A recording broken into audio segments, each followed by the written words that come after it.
I request our principal, Dr. Sopan Kangne, to please join us on stage to felicitate our guest.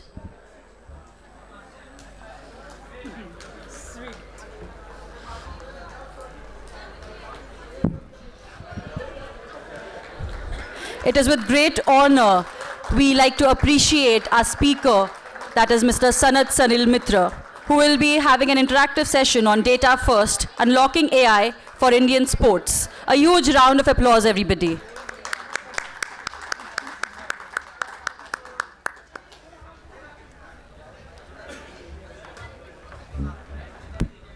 A very good afternoon. I hope everyone's settled in. Shrikant was too good, right?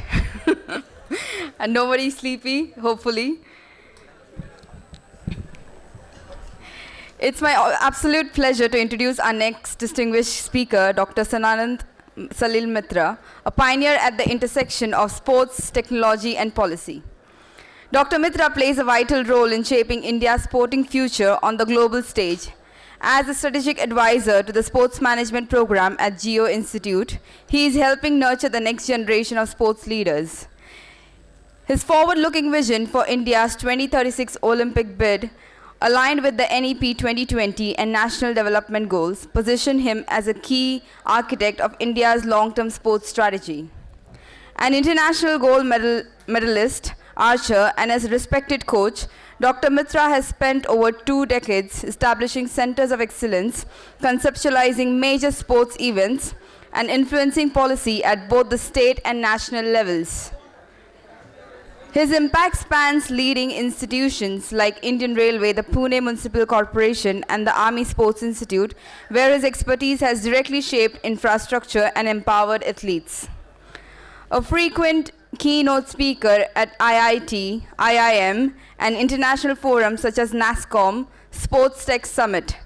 Dr. Mitra also leads the Kridangan Roundtable think tank, where he brings together policymakers, industry leaders, and academics to build a more sustainable, inclusive sports ecosystem. A recipient of several prestigious awards, including the Sportsman of the Decade, and even a rare honor of having a street named after him in Bilaspur, Chhattisgarh. I think that deserves yes.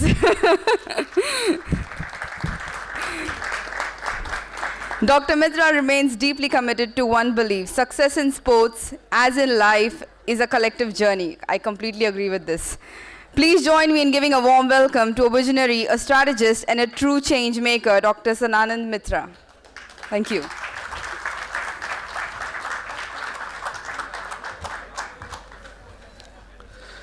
Good afternoon, everyone. Good afternoon. Azun Zorat. So, initially, let's set the tone for what we are going to present on a broader framework. How many coaches in the audience? Okay, not so many. Hands raised once again. How many? Okay. How many wanting to be coaches? Only a few. Okay. And how many teachers? Oh, quite a bit. So, how should I address this? From a coach's perspective or a teacher's perspective? Both. Okay. Let us understand what do we mean by artificial intelligence? Do we have a mic, ma'am, that we can pass around? So I'll probably take about 5 answers. Okay? 5 people. The interaction would be more to understand what you know, so that I can talk about how do we bridge the gap. Okay? So what do we mean by AI? Artificial intelligence, but for sports. What do we mean by it?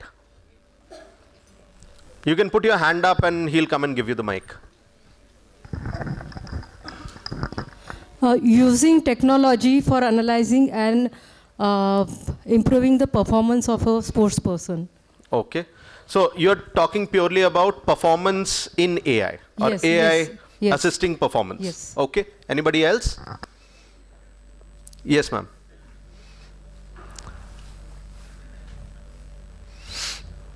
He'll have to run quite a bit today. The first thing that clicks my mind when I hear artificial, it's like having artificial diamonds. I'm a woman, so yeah, diamonds. So it's like man-made. That's the first thing that comes to my mind. But when we talk about intelligence, Yeah, not completely human, but a man-made intelligence. Something that a concept that you have that, okay, this is something could be. okay, okay. Anybody else? AI? Okay, whoever's raising their hand could just stand up, I think, if need be. Yeah. For them to see, not for me. AI is, I guess, assistant for us to help in Okay, every aspect, I feel. okay. I've got 2 more replies to go. Anyone? Any opinion on AI? Yes. Something that does not have human essence. Okay. Yes, sir. Saving our efforts. Being lazy? Yeah. So I heard in the previous session that a lot of people use ChatGPT for completion of their assignments. Yes, is that factually correct? So if we use AI for completing our assignments, what are we doing? Any ideas? We are telling people that somebody else could do my job, you don't really need me. Right? Okay. So let's understand, before I get on to the presentation and we set everything up, let me just walk you through a few core concepts of where we are. You need to imagine AI as being a vehicle which is able to perform a number of tasks. Okay? So with this person being able to perform a number of tasks, what is crucial? How would the vehicle run? It'll run on Fuel. fuel. Okay, so what is the fuel for an AI system? Louder? Data. Data. Okay. So where do we get that data from? What is data? Information. Information in bulk that is in large numbers, which relates to various segments, becomes Okay. the data. Okay. Let's go one step down. So data is any number which is relevant to what we are trying to do. What do we mean by that? When I say I need data, so since everybody is here from physical education, if I give you height and weight of a person, what can you calculate? And BMR also, right? What else can we calculate with just height and weight?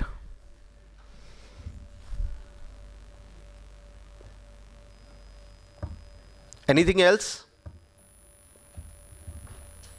Okay. Now, if I add anthropometric data to this, if I add limb length, what else would we be able to calculate?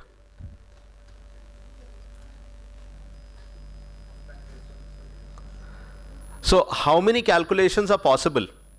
You guys are into ChatGPT, just search it out. You can take out your phone just now and search. That's okay.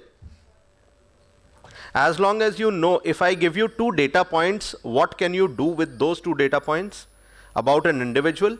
If I add more data points, how is it going to fine tune what you are going to calculate? Just a moment. So, for all of this magic to happen, what we call AI, who gets to input data? AI is not going to give you data. You have to input data. Now, fortunately, okay, is it working?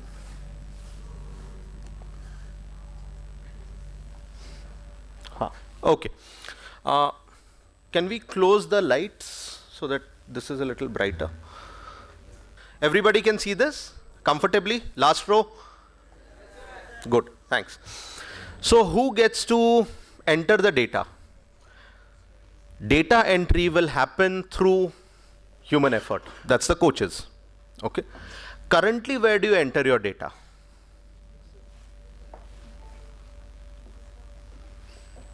Currently, where do you enter your data? आप data कहाँ enter करते हैं अभी? Excel. तो data जब Excel में करते हैं एंटर, तो do you know how to work around with that data? So let us just walk past with a manual to AI interface on data. Okay. So what all would we be covering today? So we'll talk about taking manual data entry, that is notebooks, converting it into digital insights. We'll talk about how do we do this and what would it do, and understand what kind of data we can create into a framework and basics of artificial intelligence and how is it built. So the entire automation system. Okay. So looking at this, can anybody tell me how many of you think of this to be your definition of AI? You can just raise your hands and tell me. जब हम AI in performance sports बोलते हैं, is this what you mean?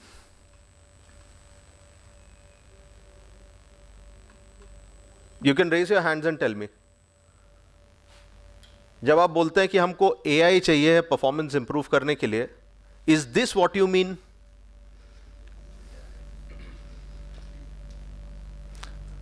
Raise of hands.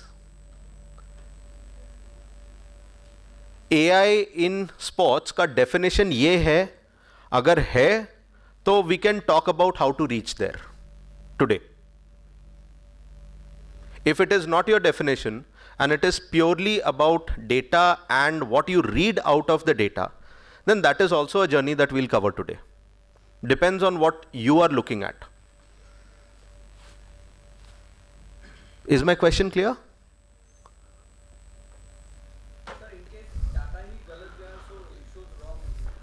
So this does not involve data. My question is, when I talk about AI in sports, जब मैं बोलता हूँ AI in sports, the first picture that comes to your mind, is it this?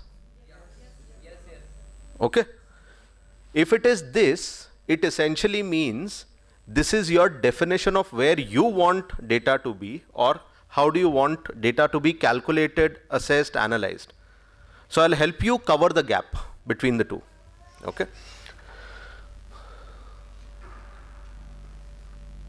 No, this went terribly wrong. So what do we understand by a data framework?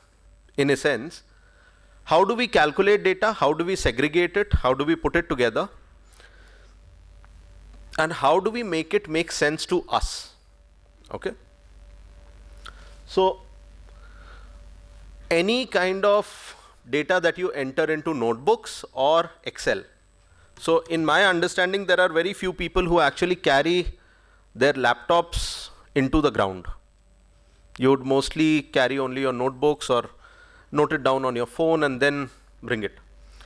So if we understand how we collect data, then we can move forward from here. Now, when we talk about different metrics, we need to come across one system that actually puts things together. Okay. So is this how an average notebook looks like for a coach? And if you look at that, then this is your primary data entry point. Okay. This is where you start entering data in terms of whatever you are trying to measure.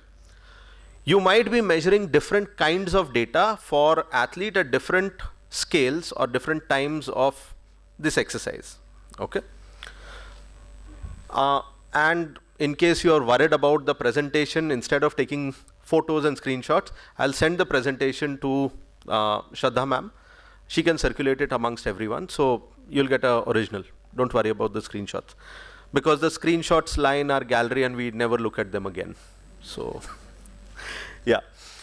So what we try to do is, this abstract data that you keep entering, first is understanding that this is where we are entering data.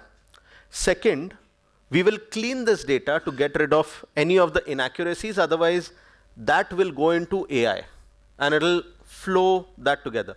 So it's like petrol tanki mein kachra gaya, to kachra engine mein bhi jayega. Okay, so we'll clean data. After cleaning the data, we'll try to understand how do we visualize it and how do we interpret that data. Okay, visualization and interpretation are two very different things. So we'll cover both. So, okay. So we'll take up a sample format in which we can enter data. So you'd enter the date, your athlete name, performance metric, and notes. So this is pretty generic. You can change it according to how you want. So each field or each sector, depending on how you want to change your data set, it could be within your sheet, you have made sub-sheets for each athlete, each day, however you'd want to do it. Now, we'll go about with cleaning data. When I say cleaning, it essentially means getting rid of errors. So a lot of times when you copy paste data from one system to the other, you'd have blank fields, you'll have other redundancies.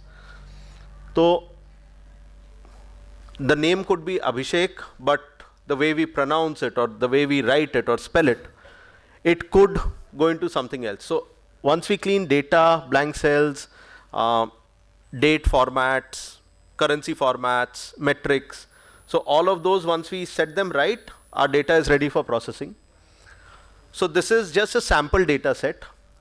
These are all the athletes. This is their endurance score. This is strength score. How many hours of training have they done in a week? So that's the sample data set that we have taken. Is everything clear till now? Anybody has any questions, doubts? Anyone? Okay. Now, we'll look at visualization as the next step after this. Why do we want to visualize? What is data visualization? Any ideas? What is data visualization? Can anybody tell me? Koi bhi? Okay, so data visualization is as simple as graphs and charts. That is what I mean by visualization. Does not mean you create a painting out of data. You can do that, but that's not what I mean. So why are we trying to visualize data? Because it tells us a very different story. So a long list of points are given. I'm not going to cover all of them by speaking. When you get the presentation, you can read them. Essentially, it helps you understand data very well. And just by looking at how the chart gets made after you input data, you'll be able to come up with tons of conclusions without having to enter into what has happened. Okay. Just by looking at data, you'd be able to make out which athlete has done well, which athlete has not done well, how did we calculate this, and believe me, it happens automatically. You really don't need to get into it. So after entering our sample data, this is the scatter graph that we get. Okay. The formulas are given here, but I did not enter those formulas. What I did was, I opened up Excel, I put up the data, and I said create a scatter graph. So when I just click on that option, this is the graph that it creates. These calculations have been done by the system itself. I really did not put my head into it. So when we do this, it tells me my endurance score, my strength score, and it also gives me an understanding of which athlete is doing well. Now this is a simple scatter graph. If I go to a bubble graph, I do the same thing. So I copy paste the data and I only say change the graph type from scatter to a bubble graph. And just by that, it gives me this. So the data is the same. There's no change in data, but there is a different kind of insight which both the graphs give. Okay. And if we analyze it, what is the overall trend? So the moment you interpret this data, you get an understanding that an athlete, so there is a negative correlation between endurance and strength. When I say negative correlation, it means the person who's running faster also does more push-ups. You can validate it with getting the person's exercise done on ground. For me, it's a data set. I did not validate it. This is the data that has come to me. So athlete performance, the moment I enter and look at it through a graph, I can tell which athlete has done well overall and why. Okay. So you would be able to see that athlete G excels in both, while athlete F lags in both. So there is a consistency. Okay. This you can easily see when you look at the graphs. So my interpretation is looking at the graph. I don't know the athlete, I do not know his performance, but this is what my data tells me. Now, when you look at the top performer and you look at what they are doing, you get to understand that the highest training volume is maintained by this athlete. You can correlate it with a reason from your exercise science, the kind of periodization that the athlete is going through. You can do all of that. And the moment you correlate it, you would understand that more training time allows greater development across multiple domains. Okay.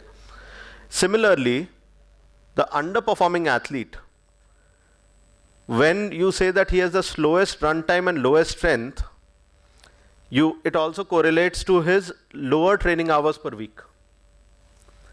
And this tells us that limited training time or lesser training time has resulted in lower efficiency of the athlete. Okay. You as coach might know on today or in general, where is my athlete, how does he perform?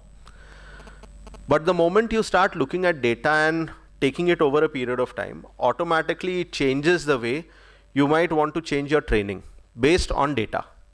So purely based on data, where is it headed? You can also enter data which you might want to test out. So if you say, this is how everybody is performing, if I change my athlete's training time, so from instead of 10 hours a week to if I change it to 15 hours a week, what is the kind of difference the system would be able to tell you, and then you can match up and see whether it is reaching to that performance or not. So that is how easy data would make it. Now, you would also observe that the entire set has got an entire cluster in between. So this is the highest and this is the lowest in both cases. And this entire clustering is what we are talking about just now. So this is the clustering B, C, E, and H, and I. They are grouped together with endurance scores. So typically how a bell curve is, I'm sure you would have seen a bell curve. Have you referred to it of late? So you have some athletes who perform very well, some athletes who perform not so well, and then you have the average in between. So the moment you look at it, this is your clustering. So they are consistent in their training, but not exceptional. Okay. And then you look at these three who are balanced performers. So what they are doing is, they get stronger regimes and they balance out the entire bell curve to make it more average, more performance oriented. So you need to have a few people within the team which push your performance ahead, and these are those people. Now, looking at it, why do these patterns really matter to us? Because of the negative correlation. Now, you establish a negative correlation because you're looking at data. If you do not look at data with your intuition, you will never be able to understand what it is doing. How is data performing? How is the calculation going?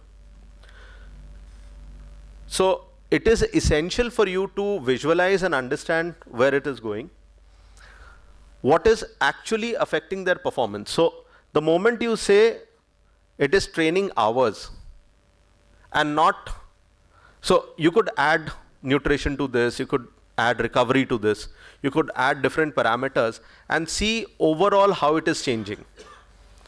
So you currently look at just the training hours and you look at training volume as one of the key factors of athletic performance for this data set. And then you understand that athlete G and athlete F are the outliers. So one is the top, one is the bottom. So they are the people who actually tell you where this data set is going with its performance. That is, in a sense, what the entire exercise does to you. And to do this exercise, it will take you hardly 5 to 7 minutes. Nothing more. Now, continuing, the moment you start boosting training for lower performers, you will say that, okay, I'll increase the number of training hours. The moment you increase the training hours, you'll start seeing a jump in their performance. That comes through data analysis. Then you start looking at top performers and you start showing their scores and use their scores. So you start boosting the lower end and benchmarking the score on top. So the moment you benchmark scores from the top of the order, automatically your performance starts rising up. And you start fine-tuning your middle group with the same leverage. And at the same time, since your scatter graph shows diversity in athlete profiles, you can group athletes by similar patterns. So high endurance patterns can be grouped together, low strengths could be grouped together, and then you can tailor your drills, exercise, whatever you'd want to do. So it becomes a lot easier. Since I was mentioning looking at data, so one of the primary features is when you can do storytelling out of data itself. So this is your athlete G's data. And the way you actually tell the story is it stands out of the scatter graph.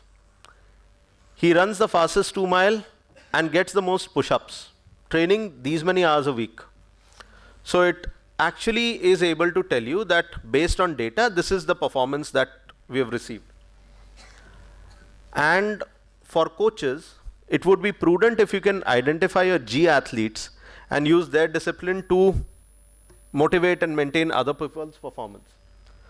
So similarly, you look at the struggle of the lower end of the athlete cycle. So that's athlete A. So you start looking at which athlete to target and move forward, and how do we take them on. Now, as I mentioned about AI, everything that you take in your notebook, you can give it to AI to convert into patterns, if you want to. You can even take your scatter graph and give it, and AI would be able to detect patterns and parameters. Now, we had a lot of understanding of where AI is and what AI does. So, okay, let's go down with a personal story. So I started off with my archery, and at that stage when I started archery, I was an engineer. I'd cleared my engineering. I'd never done archery before that. I learned archery by myself, never had a coach in my life. Even when I got into the Indian team, I never had a coach. So that's how it went. Self-learned, self-taught. And people would use a lot of my form to tell their archers what to do. I never got the logic, but that's how the system works here. So I understood AI from a very different lens, and I realized we have the potential to hit things out of the park when it comes to AI.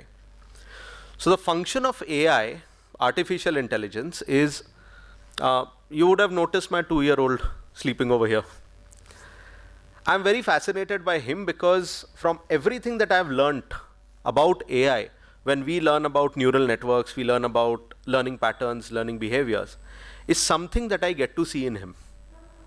So as a kid, when I was studying my AI and robotics course, you would talk about the mechanical arm, something the way you refer it to as JCB or digger or bulldozers today. So it is for the arm to understand, what it is going to do, what it is going to pick. Accordingly, the amount of power that needs to be transferred to it, from where it needs to pick up, transfer and drop it. So when my kid was small, I would see him look at a ball, look at the ball and look at his hand, take it to the ball, grasp it, feel it, lift it, take it to the other place and drop it. In my lifetime, I never thought that there could be a physical manifestation of robotic principles. And this is probably where robotics actually got inspired from humans. Artificial intelligence is what you teach the system to do. You are telling it what to do, what not to do. The gentleman in the session prior to lunch was talking about prompts, how you give the prompt, what does it mean and what it doesn't mean. The large language models that exist today, do you know how ChatGPT works? You have any ideas? Anybody? Let's make it into an interesting session, no? ऐसे में तो सबको नींद आ जाएगी, आधे लोग तो वैसे ही सो रहे हैं. We ask some question to ChatGPT, it tries to answer, then we interact with it. It keeps learning from the data that we input. Sure. So the name itself is large language model. Okay. Why is it called a large language model? Is because it is based on language. Okay. How does it create sentences? How does it generate? It generates it based on the probability of what the next word should be. Do you know that? So if you don't know that, then you need to just do a little deep dive. It will help you understand how ChatGPT works. ChatGPT, in its initial avatar 2 years back, when it came out, if you asked it for sources, and a lot of people tried doing their research papers on it, okay, it is very capable to generate the entire link fake. So if you click on that link, it does not go anywhere. It will give you YouTube links also which do not work. That is because it is generating that for you. That link really does not exist. You have asked it to generate, so it is generating and giving. Those things never existed. If you ask it for data, it will clearly tell you, okay, this is a problem. So it will give you data. If you ask it to verify, it will say, okay, verifiable data I cannot find. I cannot access the internet in real time. So most of your stuff with AI, that is where the problem is, because you are looking at it doing something, you are looking at it replacing you, and it's not built to replace you. That is where ChatGPT is today. And everybody talking about AGI, that's advanced general intelligence. We are a couple of years away from it, easily. So let's talk broadly about artificial intelligence. So taking from the same data set, if you log your stats and your data is cleaned, AI will find patterns automatically. That is what it can do for you. So if you give it your data and you say, okay, I'm giving you this data set. And with this data set, so I've got 10 athletes. This is how many times they exercise in the week. This is how much they ran. This is the run time. This is the exercise. And this is how many times, how many hours a week have they trained. Give me your understanding and your insights. It will be able to do it. But you need to input the data and you need to put in the right prompt. If you don't tell it what to calculate, it will not be able to. Okay? So let's move forward. Like I started speaking about ChatGPT. So it is trained on a huge amount of text data. not statistics.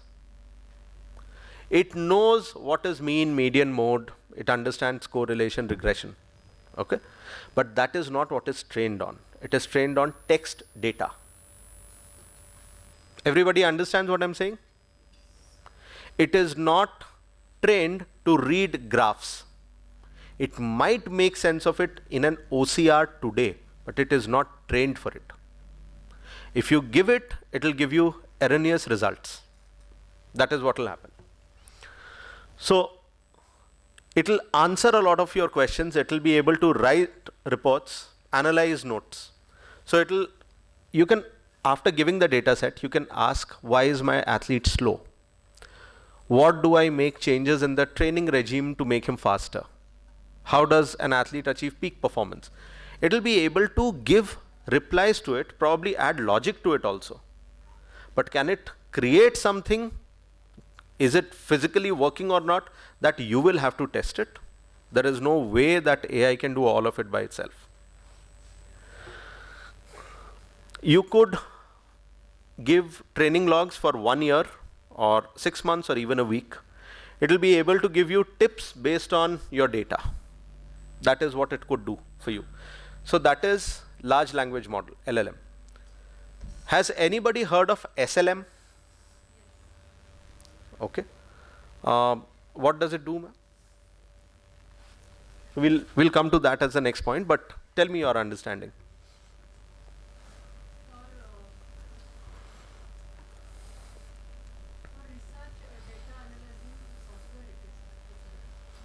Okay. So let's say SLM is small language model. So that was large language model. This is a small language model. What it does is it takes a very small amount of data. It does not need to be online.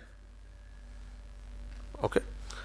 Large language models typically train on huge amounts of data. They work only based on cloud. SLM is more specific. So I can have large language model built out for the entire sports industry. But my SLM could be sport specific.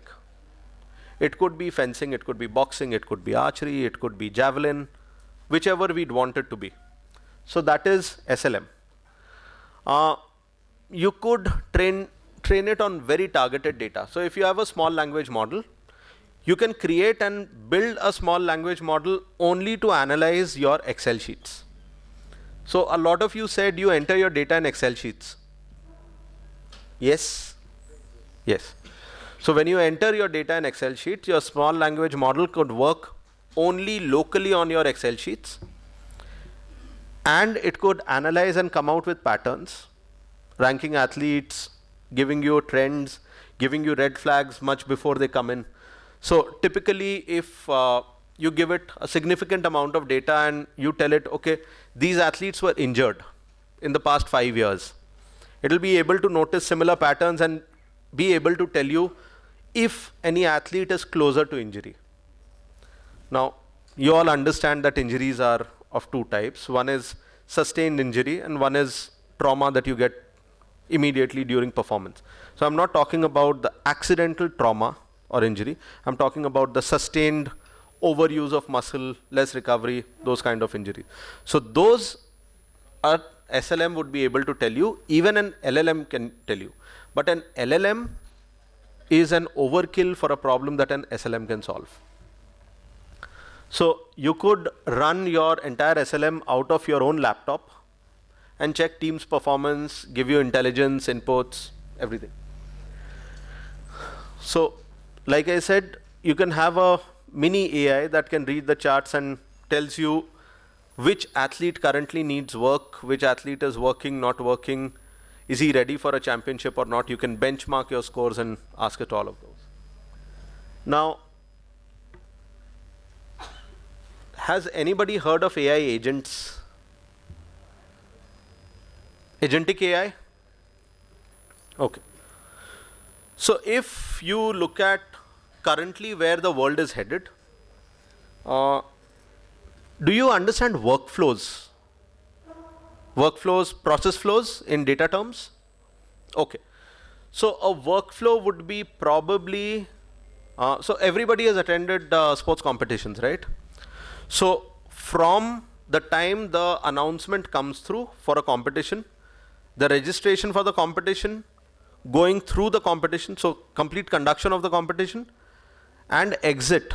So from arrival of team to departure of teams, and then the certificate coming to you could be one complete flow by itself. So this is a larger flow. Then in between you'll have smaller flows. So you'd have events where you can have qualification के लिए one workflow, you can have knockouts, one workflow, all of those. When you automate these workflows is where you can create AI agents. Okay, so AI agents are essentially workflows.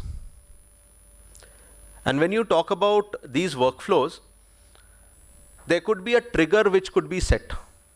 So if X number of athletes have come into the arena, we need to order water. Simple statement.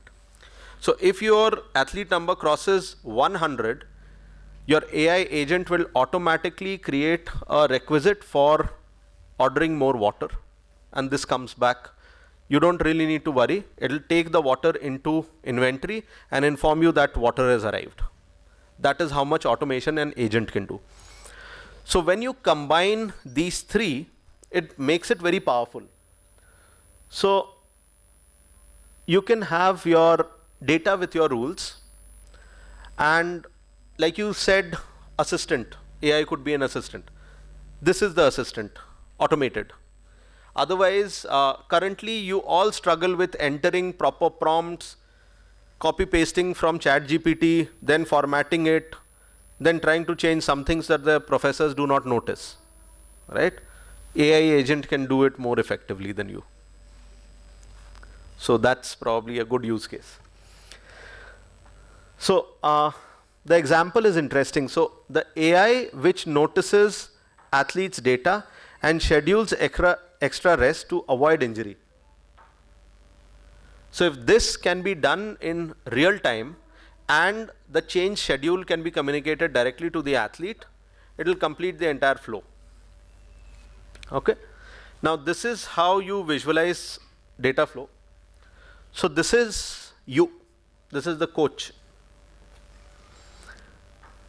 Your SLM and LLM receive data input from the coach. They, along with the agent, process whatever is needed to be done, and they deliver it to intelligence. So your intelligence platform could just be a dashboard. Your intelligence platform could be something that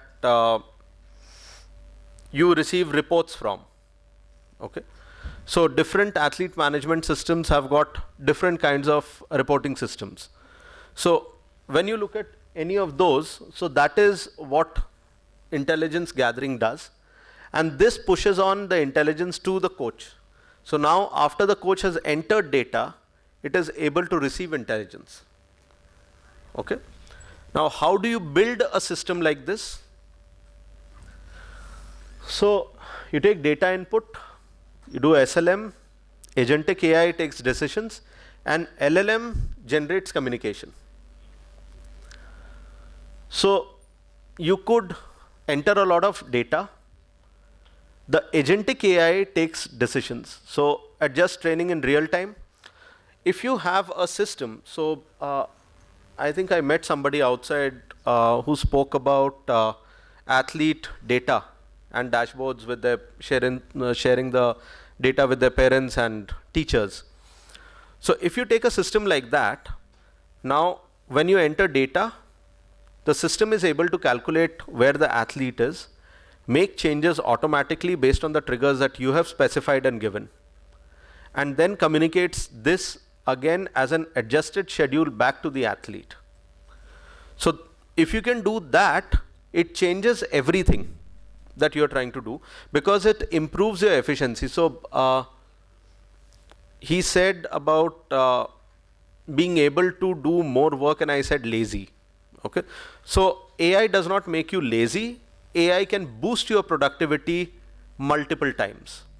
So instead of looking and worrying about mundane tasks that you're spending a lot of your time doing, you could hand it over to AI. AI will do the rest, you can focus on more critical human-centric tasks. That is where the world is headed. So AI will never have the eye that you do. It will never have the intuition. It will never be able to calculate the million different things that you can. So your attention will gradually go towards what the humans are supposed to do and leave the more boring, more tedious tasks to AI. And it will be able to calculate all of those. So you can have communications become better. You can also add a lot of context.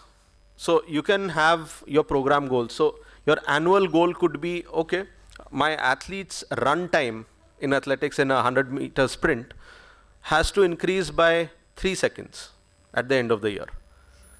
It will be able to come out, break down the entire schedule, be able to automate what periodization should be done, how much load should be put, what should be the recovery time, what should be the hydration.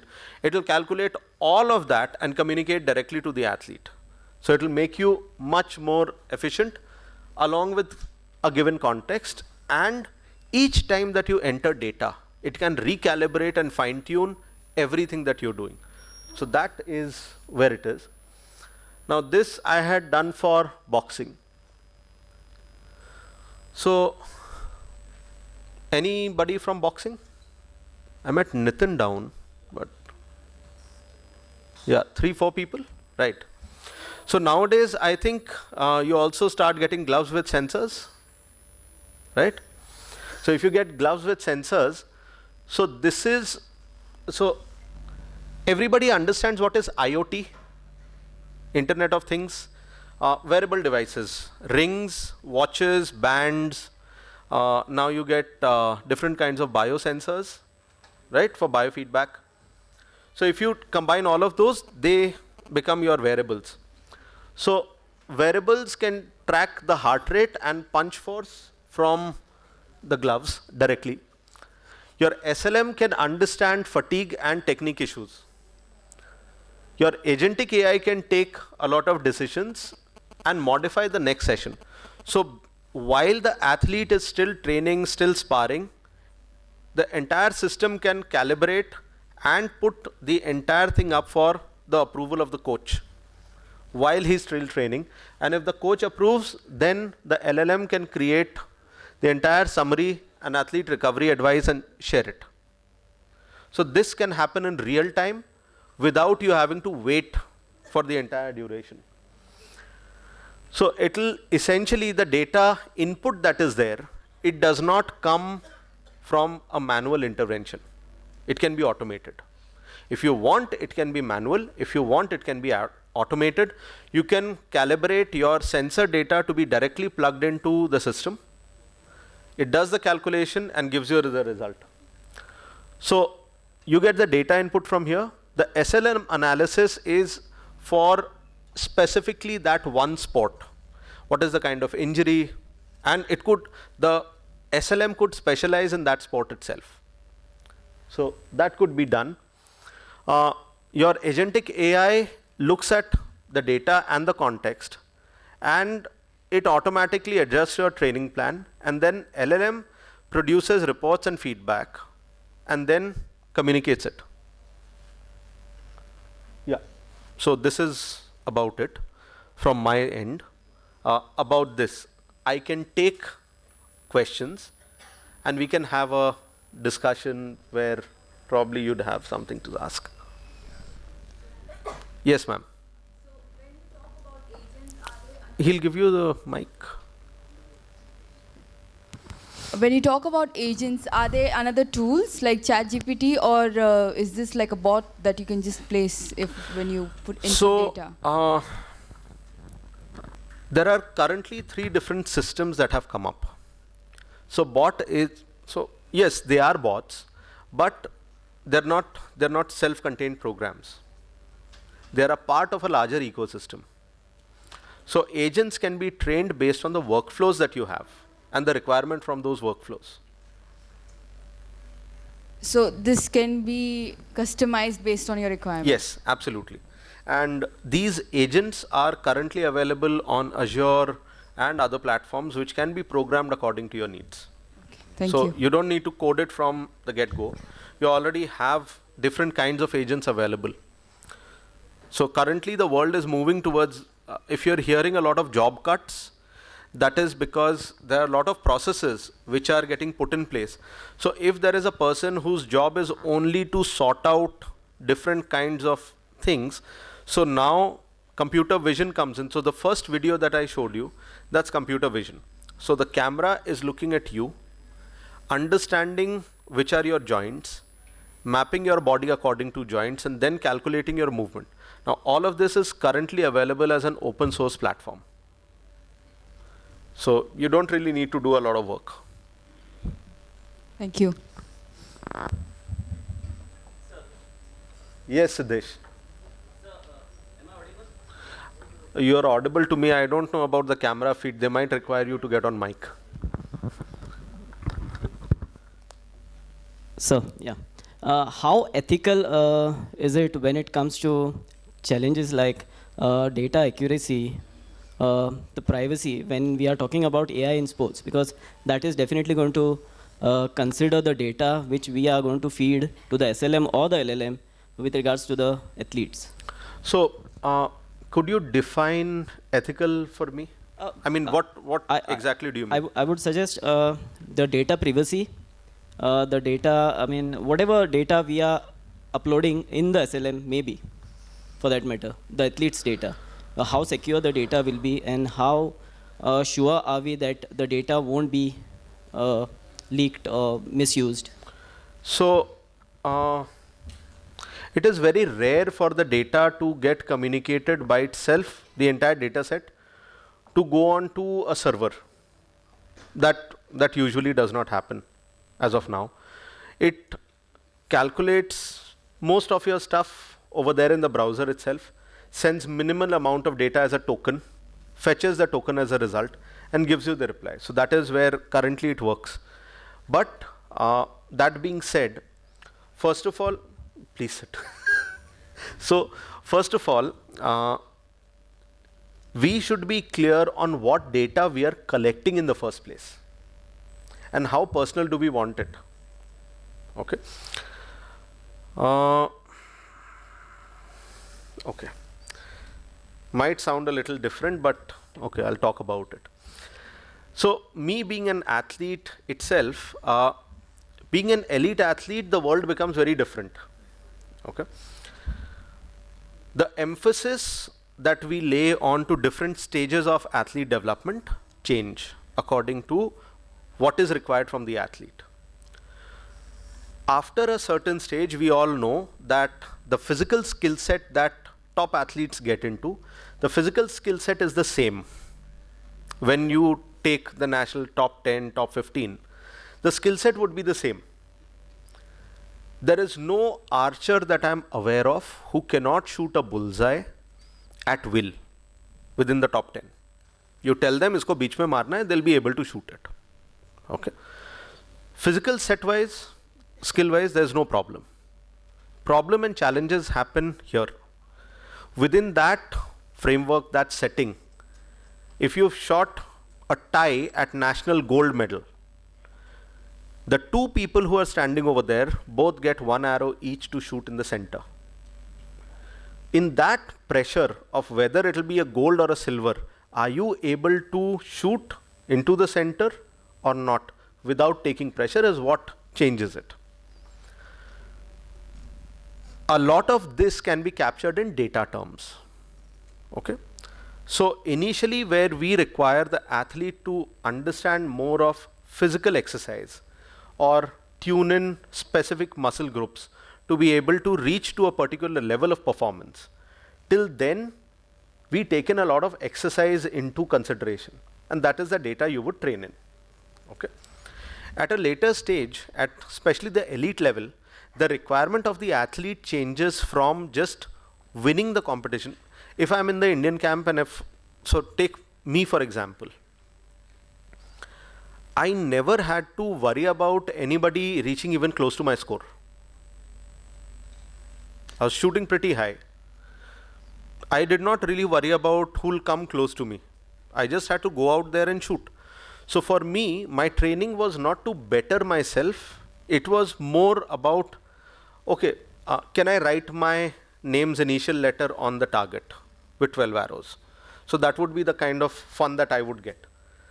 And my coach, the national team coach, will come out and say, "Tu kya kar raha hai?" I'd be like, "Sir, bore ho raha tha, kuch nahi, naam likh raha hu target pe." Without realizing that to write an S, you actually need to be pretty accurate to place the arrows where they go. So that's me having fun. That is what elite athletes would do. How related this is to what you asked. The kind of data set that you will collect from a beginning athlete will change relatively compared to what an elite athlete would contribute to. Second, for a junior athlete, it is okay to have a schedule which requires him to train more, not overtrain, training about to the optimal level. But coach's requirements and coach's assessment of where the athlete is always he could do better, because we want to push the athlete.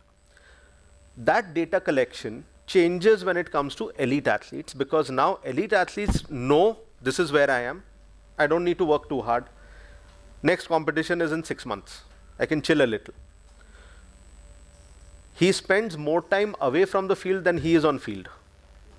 If you collect that data, and that data starts reflecting into his behavioral changes that you are inputting into AI, then that is not something that should be counted in. Also, what are the kind of data that you are collecting through your variables? Are you also collecting the data of what time he wakes up, what time he goes off to sleep? Are you also collecting data while he sleeps? All of those are not something that should be taken up. Okay? Whether the data would go to a server outside, different story. Should we be collecting it? Should we be analyzing it? That is something to be considered even more. So that. Second, we always say, since we are pretty much everybody is an academic here, we all say that a professor is biased towards one athlete, or a coach is biased, or the professor is biased towards one student. So let's talk one sentence about bias. Your system is prone to having a bias based on the data that it is trained on. So if you have ever tried to generate an image earlier, not the Ghibli style images that have come now. Earlier, if you generated an image and said an Indian classroom, it would show a poor dark guy with dhoti sitting in a poor village school which is very dilapidated. That is bias. That is bias in training data. If this is your definition of India and Indian, then the system does not know. System will only generate the image that it understands. So how much of data bias do you want to introduce? If you keep saying that this is the athlete, this is the data, this is the athlete, this is the data, it will understand that this athlete essentially performs this way. Okay? If your star athlete, if you say this is my best athlete and this is his data, and the data has flaws, then it will benchmark that as the top athlete and benchmark everybody else below. That is creating a bias, and that becomes a challenge, and that is non-ethical. Does that answer? Anyone? Thank you. Ho gaya? Okay, good.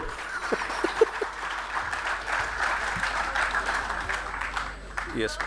I have a follow-up to that. Sorry guys. नहीं thank you नहीं हुआ, बाकी है 2 minutes. Last one.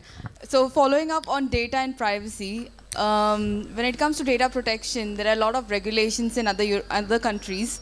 For example, in Europe, there is GDPR, which is followed for data protection. Do we have something like that in India? And if not, are there such policies coming up? So, in my introduction, you would have heard the mention of Kridangan. Okay? So, Kridangan is an annual roundtable summit that we do in Pune. This is only for policy advocacy, because we realize that we are the people of the ground. the government most of the times might not come out and ask me or you what it wants to do. So I created Kridangan in 2022, and since then we have had one every year. This year's Kridangan was purely about AI and technology moving forward.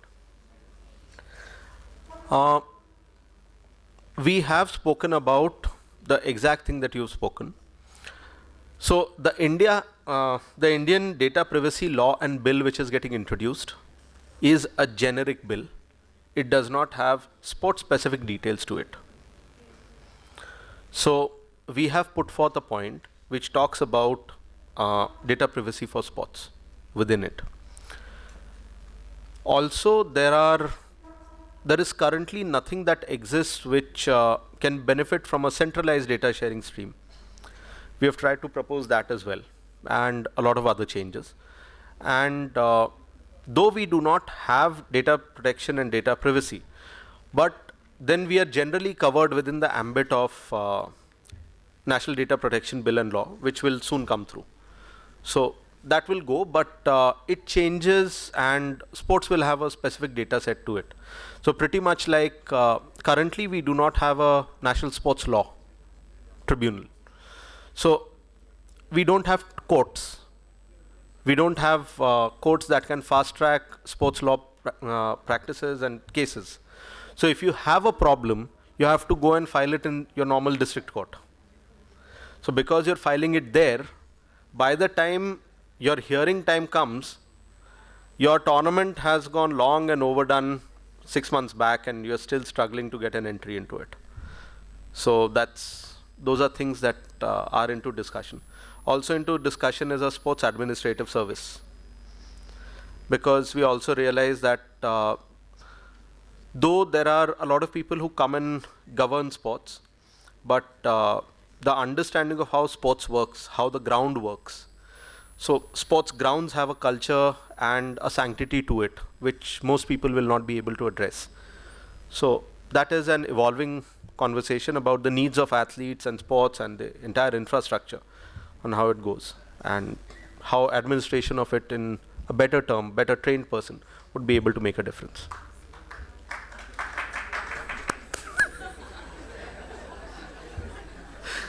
Thank you. And I forgot to tell you, for the first 2 Kridangans, I had a representative from your college, that's Shirish sir.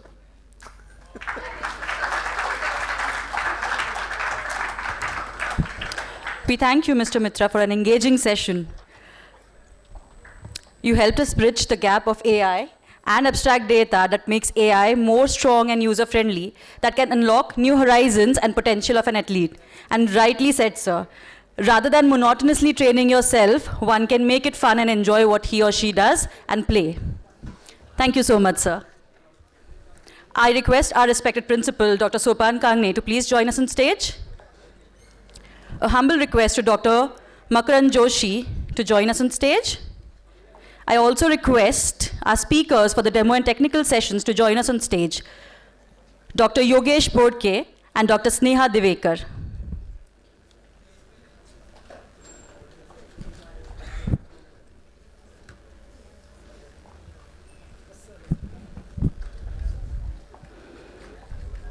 It is indeed a privilege to listen from such renowned speakers and share their knowledge and insights with us.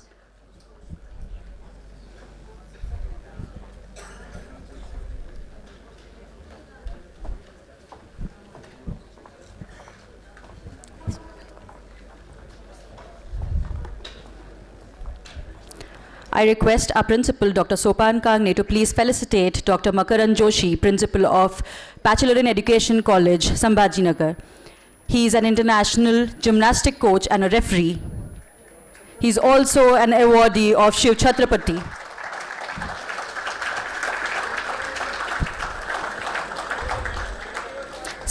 Such an esteemed dignitary deserves a big round of applause. Please show your energy, all of you. Next, I request Dr. Sopan Kangne to please felicitate our guest, Dr. Yogesh Bodke.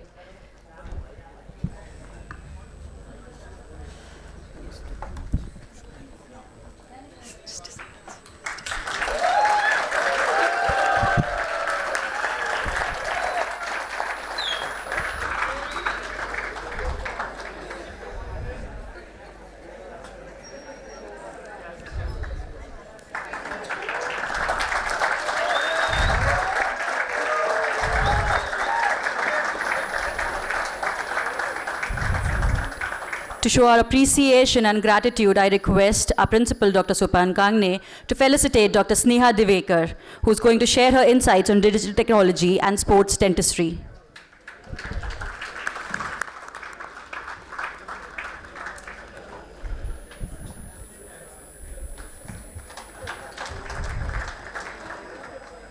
Thank you, everyone.